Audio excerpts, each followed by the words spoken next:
Welcome to Meet Your Rep, candid discussion with the senators serving in the Virgin Islands Legislature. I'm Africah Harrigan, and welcome to Meet Your Rep. Joining me today is Senator Janette Millin Young. How are you today? I'm doing wonderful, and yourself? I'm doing great. So let's begin with your childhood. Tell me a little bit about that. My childhood, I think I had a very interesting childhood, far from boring. As a matter of fact, a lot of people know that I have a mixed heritage. You know, my mother's from Puerto Rico and my father from St. Thomas. So I was raised in both places, Puerto Rico and the Virgin Islands. And the neighborhood that I grew up in Puerto Rico, and I'm mentioning this today because someone mentioned it to me as I told them where I lived and how I grew up, and they said, no wonder this is how you are. I actually was forced to learn Spanish because Spanish is my second language, and it's because children sometimes are unforgiving. And they forced me to learn the language, and so now wherever I go, if I speak in Spanish, people will say, well, where are you from? And I say, from St. Thomas, and they go, no, where are you really from? In Puerto Rico, you know, because I don't have an accent, a Puerto Rican accent, but I grew up in a neighborhood that I was probably like the youngest, and there were a lot of older boys, a lot of, you know, rough and tumble kind of way. And I hadn't thought about it until recently when I was telling someone, you know, about growing up in Puerto Rico. So if anything, let's say that's part of my foundation and an interesting aspect of my childhood. What was it like growing up in Puerto Rico? Well, I went to an English-speaking school because obviously I came from here and from St. Thomas, and going to this private school, it was all English, and we only had one Spanish class, you know. So when I left the school grounds, that's when I went, and I was, you know, in the full effect of growing up with people whose primary language was Spanish. I think it added a good perspective to my life. Not only is Puerto Rico just plain old different from the Virgin Islands, the culture is really, really different, but there's a lot of pride there. And I've got to say, looking at our United in Pride and Hope, that I'm starting to see a lot of that coming into play now here in the Virgin Islands, with a lot of musicians that are speaking about pride and Virgin Islands culture. So as I was growing up, and you know, sometimes because our influence by our mothers is so strong. So strong, you know, I identified a lot with Puerto Rico, but I mean, over the years, it's like St. Thomas, you know. St. Thomas, they try to adopt me all the time. I'm like, the Virgin Islands is my home, you know. Yes. And of course, my father's roots are so strong and embedded in the Virgin Islands that it's hard to erase. You know, there's just no way. So again, my childhood was so mixed between the cultures that it was a real fun and fulfilling childhood that I had. Since you went to school in Puerto Rico growing up, did you find it difficult to read the language when you first started in school? Well, like I said, it was an English-speaking school, and it was formative years. So I must have been like from 4 to 8 years old. And so, you know, at that point, you know, you were in kindergarten, first grade, second grade, and it's very, very limited, really, what you're reading. But on the outside, when you're speaking, I mean, your everyday living, that's what really hones in that experience. But for the most part, I actually grew up here. You know, I went to elementary school. I started out at Moravian. Then I went to Puerto Rico, came back, and I was my whole life at Catholic school, St. Peter and Paul. And a lot of times when we're here, you'll hear my colleagues going about the pride of their school. And only but a few of us went to Catholic school. So when we have a page that comes to the legislature, it's always fun, like Jaguars, you know. And it used to be my former colleagues, Senator Malone and Senator Patrick's brow, you know, every time. That was during the 29th. I had company. Now I don't have company, so I'm happy when a Jaguar comes into the chambers and I can boast of my Jaguar pride. So I graduated from St. Peter and Paul, and then I moved on to Loyola University in New Orleans, Louisiana. And so you can see that my entire life, from Moravian school to Catholic school to a Jesuit, which is part of the Catholic religion, I've always had religion in my life. And so that again is a foundation that actually guides what I do, even in the legislature. Let's go back to high school a little bit. What was it like for you in high school? Were you prom queen? Were you in a lot of sports? You know, you want to unearth some feelings about high school because I was editor-in-chief of the yearbook my senior year. And when the votes came in, I was not voted most successful. I mean, imagine that. But I'm going to tell you, as I tell most students, there are times that maybe your teachers or your parents don't see that full potential in you, but that's the thing that we have to unearth about people. And I have to remind some of the students, what is it that you like to do most? If I look at my own experience going to school, I remember my mother being upset because my report card said Janette talks too much. Okay. So now I talk for a living. I can relate. Well, our children don't have that many outlets. And so they talk during class because after school, a lot of children just go home, and many times to empty homes. So they talk in school because they don't have that social outlet. We have to look at what is so special about each child. And so for me, yeah, I talked a lot. I also wrote a lot. And so I ended up going to study communications. And so that has been, again, another underline. So I've given you a lot of things that underline my being. And that is one, the background in communications. So you went to Loyola University. Where was that? That is in New Orleans, Louisiana. And once again, I found that to be yet my third home because this is first, Puerto Rico second. New Orleans became third because New Orleans is so much like the Virgin Islands. When I decided where I wanted to go to college, one of the things that I wanted to, that for me was very important, was to be far. A lot of times we get a little radical when we're young, And then when I got to New Orleans, I was so happy because I didn't know that there were other Virgin Islanders not only going to my school, but Tulane University, which is literally across the street from Loyola. And Tulane is huge. I mean, it's thousands and thousands. Loyola was just a few thousand, so it was like a small, really safe haven. But just across the street, just like the legislature, you cross the street, there's the fort. That is Loyola and Tulane. And so there were a lot of Virgin Islanders that were there, and also going to schools like Dillard and Xavier. So even though I wanted to be far from home, I was happy to find that there were Virgin Islanders abroad that I could, share, culture. You want to be comfortable with the people that you know. And it proved to be a really good experience. Were you a part of any clubs and organizations in college? I was part of the Black Student Union? Yes. And it's funny because I've never really seen myself like that, especially coming from the Virgin Islands where the majority is Black. Correct. We look at these documentaries, Martin Luther King and the semi-president during my 10th year as a member. And that, I have to tell you, was quite a rewarding experience for me to preside over what is known as the oldest club in the district. And the district includes Jamaica, it includes Haiti, even Tortola, so it's very, very diverse. And during that year, we celebrated our 50th anniversary. And so being the oldest, we invited, members from the different islands and the districts. And it was a real good year because we were able to remind our members all the good work that Rotary has done, not only this community, but throughout the region and the world. Let's transition a little bit. Tell me something about you that most people don't know. Well, I don't know what they don't know because I just told you about my dual heritage of Puerto Rican, St. Tomian, so I speak Spanish. And again, a lot of times people don't equate Black people with Puerto Rico for whatever reason. They think they're from some other island or whatever. But my grandma was very dark.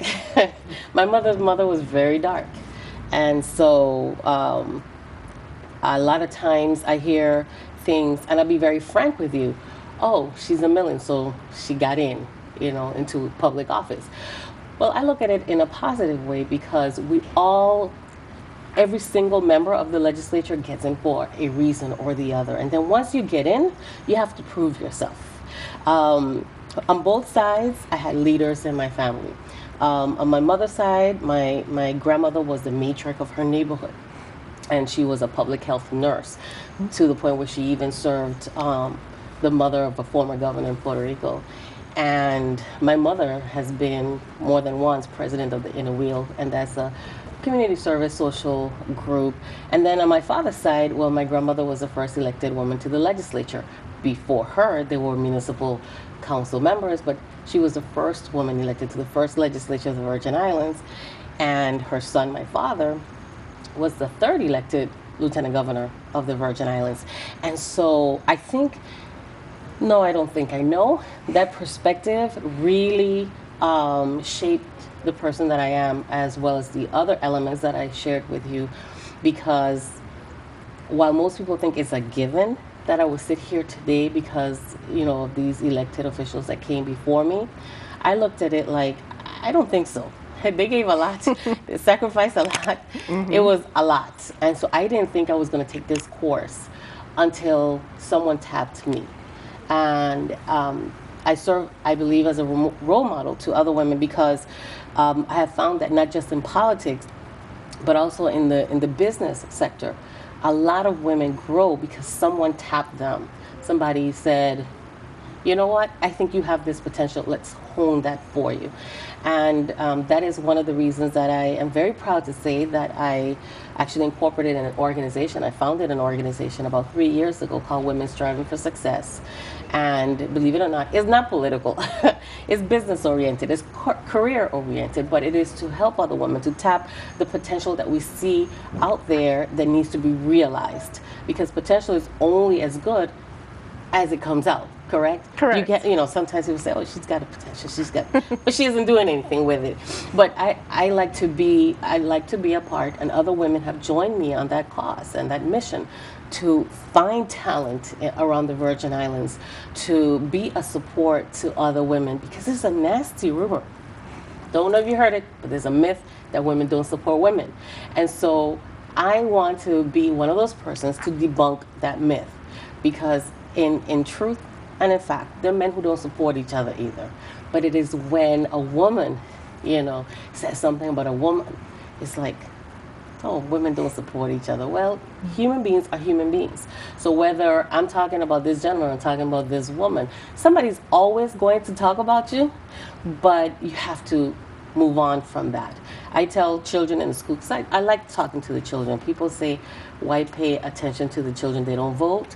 But I'm going to tell you that it is the most fulfilling thing because they feel so special. And not because I'm a senator, but because I'm an adult who pays attention. Who's to your their role needs. model? My role model? Yes. I guess I have role models for different things, for different reasons. And because my family members, I'm just so close to my family members, I always looked at my father, who I would say most people remember him as being someone who was staunch about the work that he did, about helping others, whether it was at the Lieutenant Governor's office, whether it was at the bank where he was a senior VP, or the housing community. I go to Pearson Gardens, and for them it's like, look, your father did enough for this community. We thank him, and because of that, we thank you. So I see him as a role model in my political realm. As a person, and one who gives me a lot of strength is my mother. She doesn't take much from many people. She's sweet. I'm sweet, but we like things done right.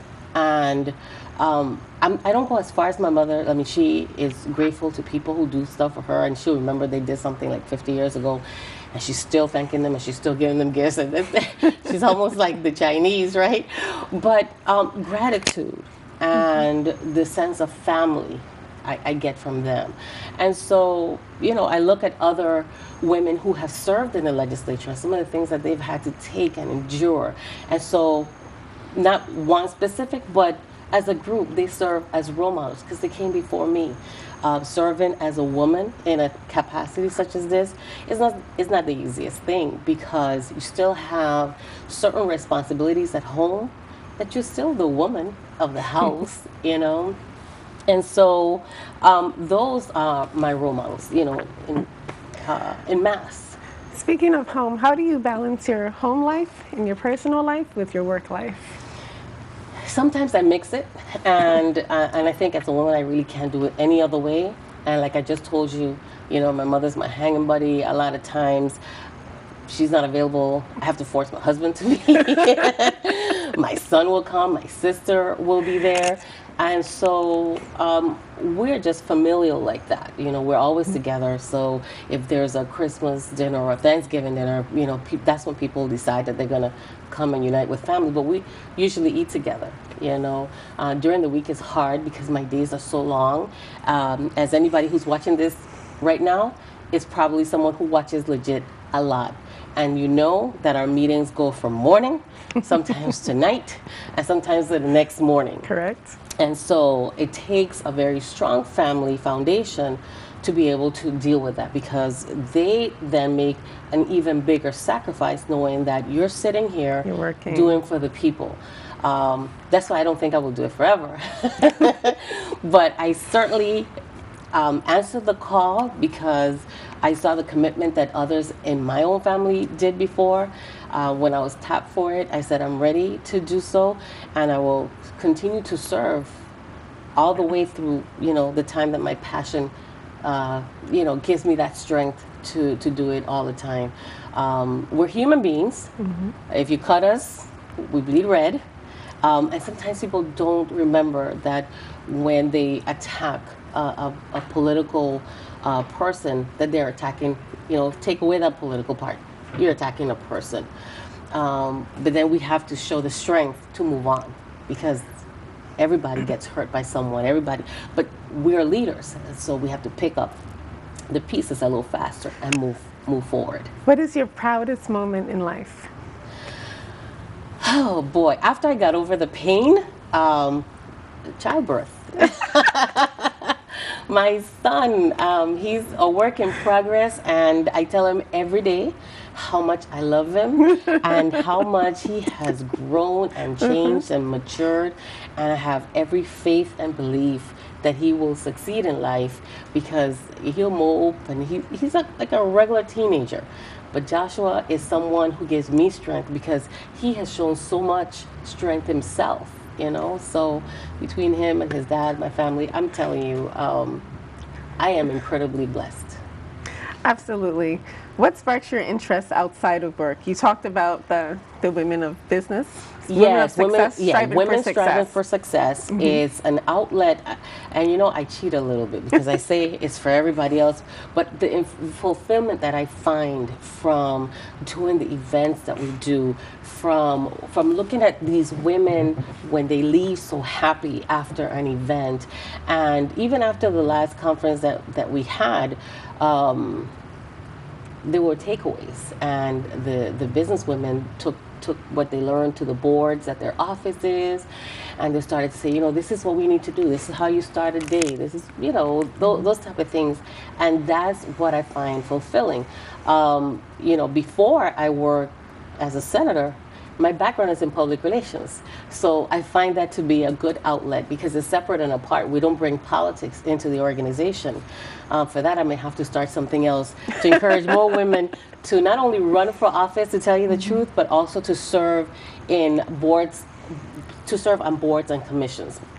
There's a lot of power to be had at those levels, and more women need to recognize the importance of those things, like the Board of Education or even coastal zone management. You know, all these things are very important, and by the time it comes to the legislature, we would have so much of an easier time if we had boards and commissions that were filled with persons who are of the caliber, who can make life better at that level, so that it doesn't get worse by the time it gets to us. And, you know, of course, we're here to craft policy, but those boards and commissions are very important. So I like to be that that person to jettison others to doing great for themselves. And what's the end product? Good for the community, correct? Correct. You have done a fabulous job with Women Striving to Success, as I have attended several of your conferences. How do you come up with the topics? You know, it used to be that I used to brainstorm almost by myself, and this last conference, it was broadened. There were so many ideas that came from everywhere, including my own office. Everybody threw something, you know, and so we try to figure out what sticks on the wall, right? You just throw everything and see what would be the common thread. And so that's how we do it.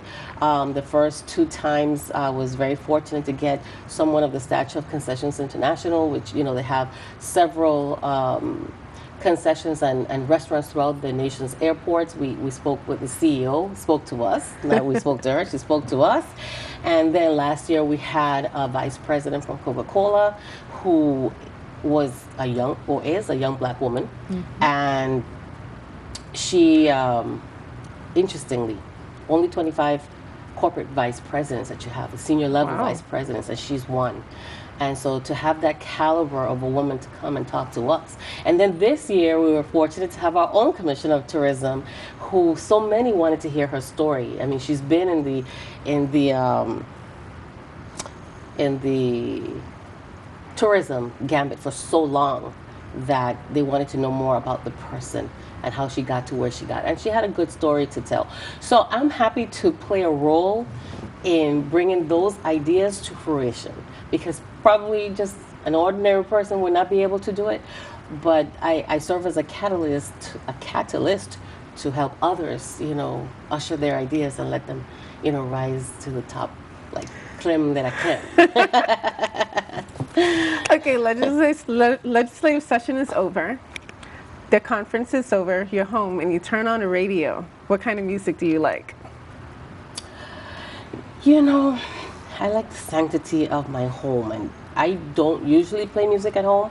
I play music in my car, and I think that's the only time I usually listen to music, and I like it all. I mean, I like what you would now call the young people, because I was once young. You know, some of their rap music, some of their some pop. I love to listen to my salsa music. I like the R&B. I like a lot of music. Yeah, and when I'm in the real mood, I can listen to classical music as well. Speaking of salsa, do you dance salsa? Despite what my husband says, yes. I dance salsa. I love it. You dance salsa. Outside of work, do you bake? Do you like to bake? I'm not a strong baker, but I do like to be in the kitchen when I get the opportunity to. Okay. I love to watch the show Chopped. This is so interesting how people bring things that don't make sense to most people to put together, and people are imaginative enough to bring a dish together. Well, sometimes I make it and sometimes I fail, but I try and it's fun. I really like the opportunities that I get to be to cook something. Most times I cook easier things like salads and things like that. Anyway, everybody doesn't have that touch, you know. Yes. To put a salad together, a shrimp salad, this salad, you know. So give me a little credit. So you prefer the 1-hour shows where you cook for an hour, or you prefer your quick 15-minute or 30-minute shows? You know, cooking? That show that I told you about is an hour, but I have watched the half-hour once, you know, and I like, not because I'm a chef, because I'm not a chef, but just like people watch basketball and they're not basketball players. They watch baseball, but they're not baseball players. I think it's interesting just to watch people create something. For me, is really an art. So when I see people do stuff like that, I enjoy it. Speaking of art, do you paint? Do you draw? Do you color? No, I don't really. I did get a gift from my colleague, Senator Riley, the other day for an adult coloring book. And it's like a nouveau thing. It's all over the States where people are supposed to take time, but I don't even have the time. I don't even have the time to do it. I think I did one just to show I listen. Thank you. Thank you for your thoughts, you know. But it's supposed to be something that's relaxing, because the adult coloring books are very intricate. And so when you finish, it just really looks like a work of art. And I don't know, because I'm not a psychologist, if it's just to take your mind off of things because you have to stay within the line. It sounds like a stress reliever. It's supposed to be a stress reliever. So it is all over the United States is a craze for adult coloring books. And it leads you to believe that there's so much stress in the world. Well, we know, because we turn on to social media, we turn on the news, and we see there's no place that's safe. Not a kindergarten, not a movie theater, not even church. That's true. And so there's a lot of stress. And so, again, I go back to some of the things that I do, because we craft policy, it can get a little strenuous and stressful, but then we have to go out, and think outside the box to make ourselves feel good. And that is where I think I find triumph in making others feel good. Have you traveled? This year I've mostly traveled for work, but I did get away. Where'd you go? We went to Alaska. We did a land and sea, and my husband treated my son and I, because we've been there before, but we saw a different aspect of Alaska. And, Alaskans are for Alaska. Yes. And the government respects that. And while most of the land, I think I heard as big as a number of 90% belongs to the national government, because there's a lot of national parks. I mean, land until you don't see anything but a horizon, that's Alaska. But the parts that the people live in, they belong to them, And so, again, heritage in Alaska is very, very important. And that is why I'm so happy that we're turning into heritage here more and more in the Virgin Islands. And so I like to be a part and a force in making sure that happens. Did you try any delicacies in Alaska? I actually went crab pot fishing. Really? Tell me about that. Yeah, it was fun. The fun part was actually eating it, right? Okay. I didn't prepare it. I went on one of those tours and they showed us how to do it. We touched the crab and everything. And then, our hard work, was eating crab. That's one of my favorites, so. That sounds awesome. But let me just quickly ask you, for those who would like to become a senator, what message do you have for them? Well, because I didn't stumble onto it, by any sense of the word, because I knew what it was.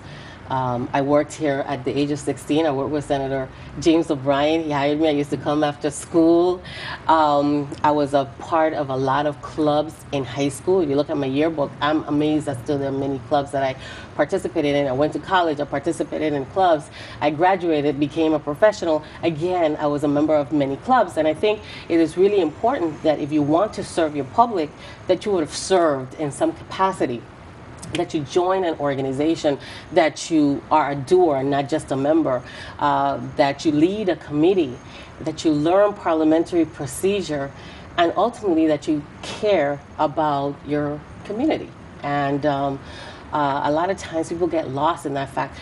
A lot of times people make fun of the legislature. They think a bunch of whatever, they're not working. If they only knew. And so I would invite someone who would like to shadow me. They can call me anytime, because my life is never boring. It's never dull. Always dealing with something. And so they would never be bored. If they come, they would learn, even in a day or a week, some of what we go through on a daily basis here. Thank you, Senator. And thank for you. the interview. I had a great time. Thank you for your great questions. And thank you for tuning in to Meet Your Rep. I'm Africah Harrigan for Legit TV. Meet Your Rep. Candid discussion with the senators serving in the Virgin Islands Legislature.